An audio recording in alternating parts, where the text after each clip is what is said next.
Good morning, good afternoon, or good evening, everybody. I am the Shoddy Guy, and as you can see, I've got a box just in front of me, and I am very excited to show you guys what's in there, because pretty much my definition of a Holy Grail find in regards to NASCAR diecast collection. And I mean, if you've seen my Twitter, you would have already seen what's inside here. But I've decided to make this video so I can show a little bit more closer of what these diecasts look like, and yeah, kind of the backstory of it all, because it's a very, very interesting story to tell. As you can see, this is done by Team Caliber, and it was 2004 limited edition. And if we are to open the box, here we are. So this, ladies and gentlemen, is an 11 car collection of the Justice League 1/64 scale diecasts that were run by Roush Fenway Racing, Team Penske, and the Wood Brothers Racing during the event at Michigan, I believe it was, in 2004. Yes, it was at Michigan in 2004. So if we look at the top row, so the first two are, gotta get a shadow out of the way. So these two are just the generic cars. So as you can see, you got Joker and another villain. Sorry, I'm not the greatest with comic knowledge, so feel free to go off at me at whom that exactly is, but yeah, so my knowledge isn't the greatest there. And as you can see, if you zoom in and it gets into focus, no, it doesn't look like it wants to, but that's there we go. So yeah, it says the Joker, and I don't know if it says anything on the other side because the screen's kind of blocking. Second one is another generic Justice League car. Yeah, this one doesn't have anything on the name rail. Then, so the rest of these are schemes that were ran during the weekend. So first and foremost, we've got, well, 2 Mark Martin schemes. The 6 that he ran in the Cup race to a second place finish, and also his Xfinity scheme, both sponsored by Batman, that also finished second. But if you remember the weekend fondly enough, the 9 team was actually very lucky to even make the race because qualifying got cancelled, and so the 9 entry was a part-time entry. So yeah, they were very, very lucky to get in. And I mean, if you look at the race back, the names of like Terry Labonte and Tony Stewart both missed that race. So imagine that nowadays, that 2 real big names drivers will completely miss the race. Anyway, moving on to the next one. The man of the hour, Ryan Newman, who of course is returning to the Cup Series this weekend with everyone's love to hate race team, Rick Ware Racing, in the 51, I think it is, he's racing. So this one is Justice League theme, so you got all the Justice League on there, Superman, Wonder Woman, Batman, Flash, and obviously his normal sponsor, Sony up the back. So that's all the cars in the top row. And you end up finishing the race in 14th. So, wasn't the greatest race for him. Anyway, so the bottom row, we got Greg Biffle, who actually ended up winning the Cup race with his Flash scheme. So, obviously, you've got National Guard there, who would have been his sponsor before that got taken to Hendrick Motorsports.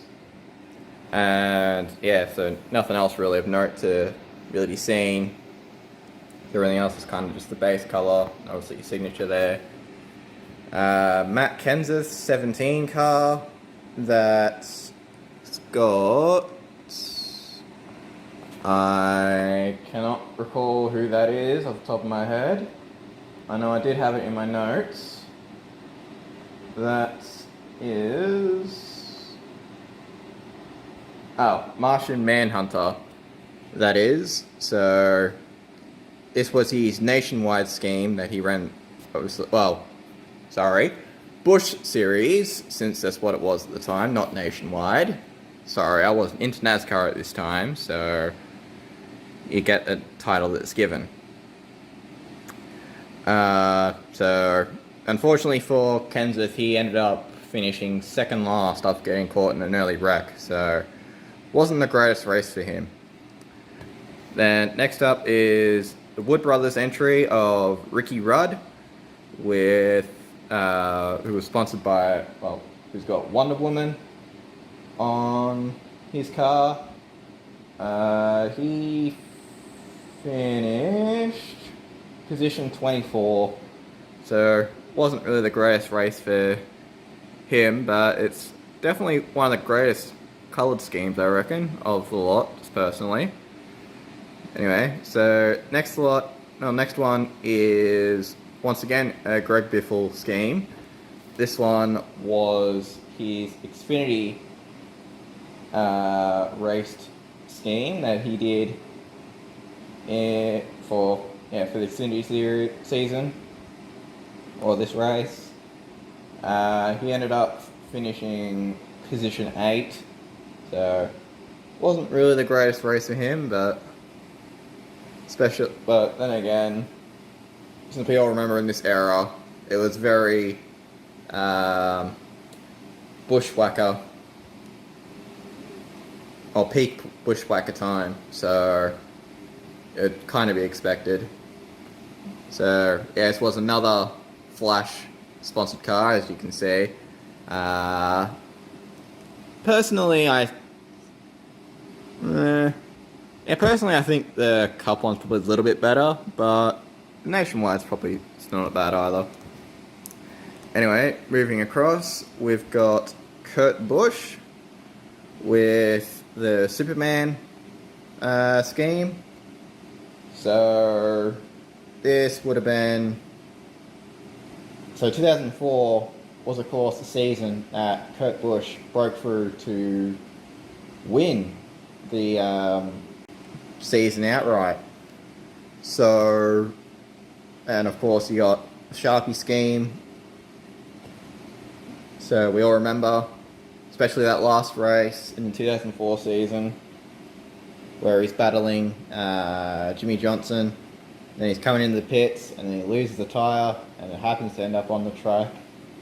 And because of that, it helps him get back in position to win the title. So in the race, he finished position 6. So really, all these cars had great runs, with the exception of Matt Kenseth, and I guess Ricky Rudd as well. But Wood Brothers weren't the greatest back then, so it's kind of to be expected. Anyway, last but not least, we've of course got another one of NASCAR's 75 greatest drivers, of Carl Edwards with his Green Lantern scheme. And I'm pretty sure, if memory serves me correctly, I'm probably wrong here, but 2004 I think was either Carl Edwards' debut year, or it was definitely up there for one of his earlier cup seasons. I might have a quick look just to make sure. But I'm pretty sure 2004 was his debut. So yeah, 2004 was his debut season. Yes, it was. It was his debut part-time season. He ran full-time the following year. But yeah, so this was definitely when Carl Edwards was definitely starting to make his name in the top flight of NASCAR. And in the race, he actually also got a top 10 finish. So that would have been definitely a great result for both Carl and the team. So that's all the schemes there individually. I definitely will not be moving them out of the plastic cover that's got them over. I cannot bear to put myself to do it.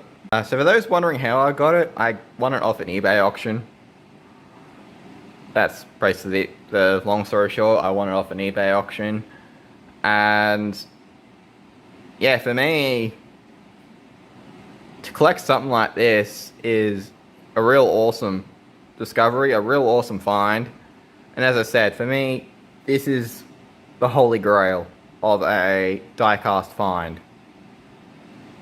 Especially as this item was already in Australia. The seller was Australian.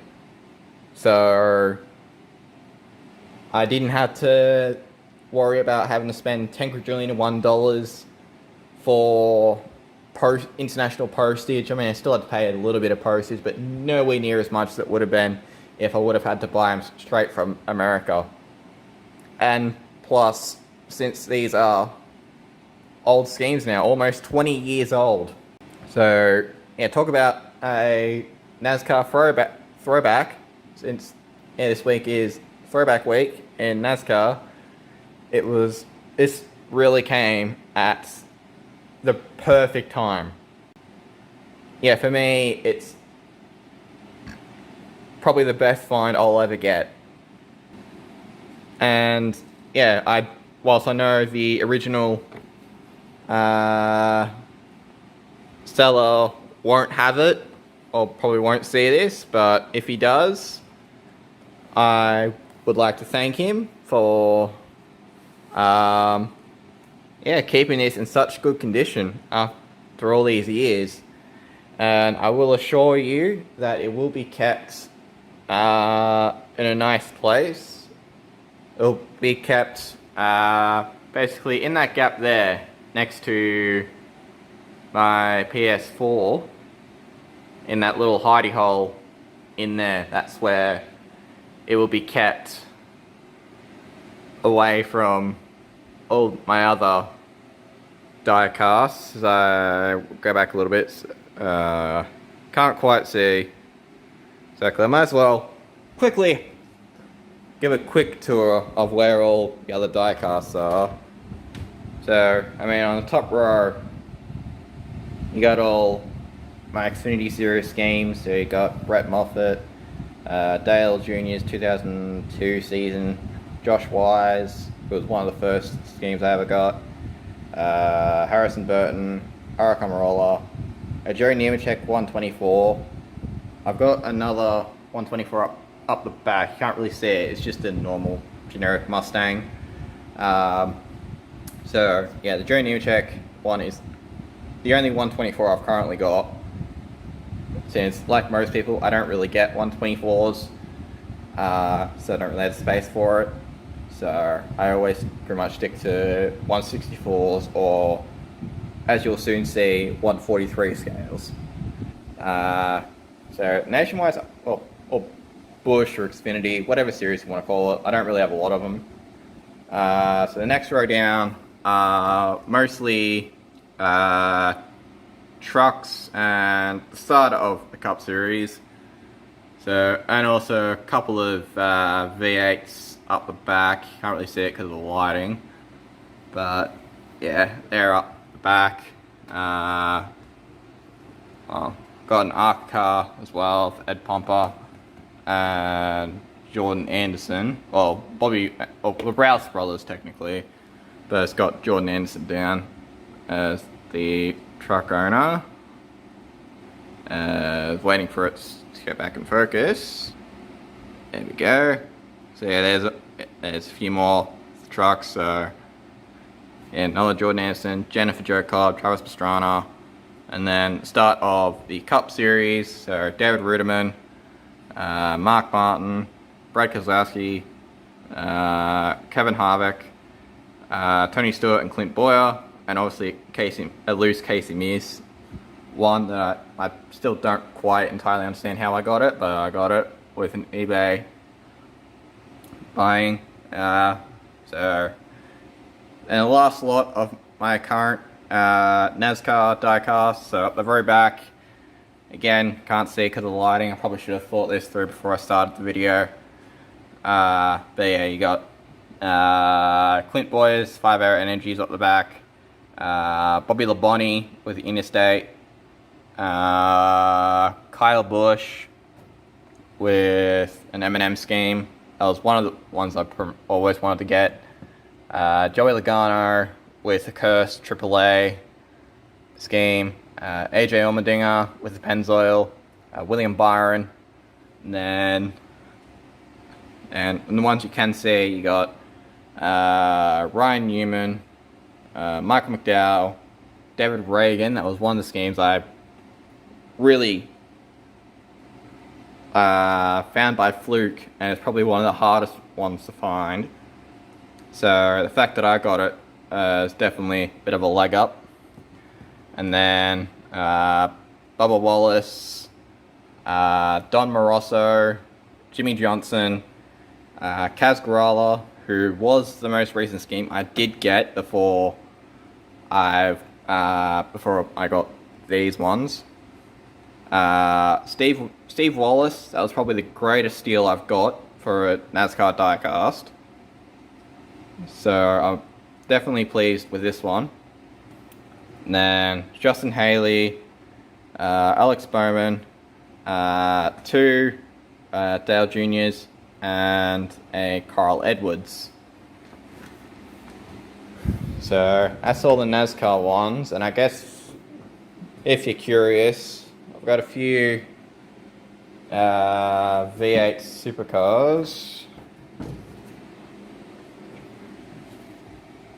Few V8 supercars, 164 scales. So Jason Richards, may he rest in peace. Stephen Wills and Stephen Ellery.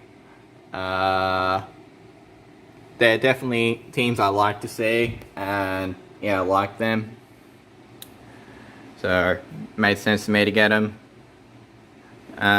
Few V8 supercars, 164 scales here.